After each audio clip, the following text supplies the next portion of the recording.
Joining me now is Steve Stanbury, formerly party director of UKIP. Welcome to the programme. What do you make of what's going on in the party, in Wales particularly?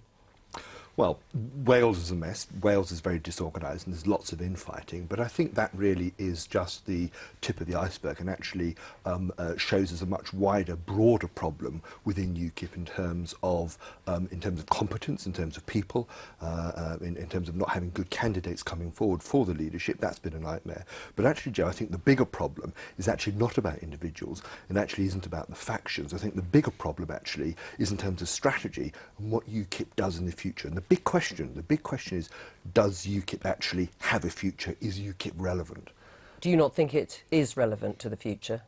I think really that its best days are behind it, actually. I think that UKIP has really set out fundamentally to achieve what it was meant to do. UKIP's mission was to get a referendum and then to contribute to the winning of that referendum. And UKIP has done that and done that spectacularly well. But I actually think going forwards now, it's actually the Conservative Party that is better placed to actually now deliver on Brexit. And that's why, Joe, I've decided, and I hope many of my colleagues will, that I'm actually leaving UKIP and actually rejoining the Conservative Party. Right, so that's it. It's over for you. You were a long-standing member of UKIP. You feel they've achieved what they set out to do, and you've left. You've defected. I have indeed.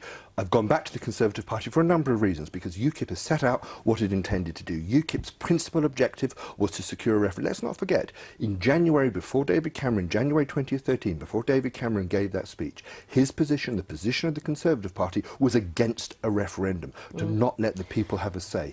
The referendum was offered because of the pressure UKIP put on the Conservative Party. UKIP played a big and positive role in actually winning the referendum, and now what we all need to do is actually deliver on Brexit. So what I would say to many of my colleagues and friends in UKIP is come home, come back to the Conservative Party, because that's where and how we can actually deliver on Brexit. That's the priority now.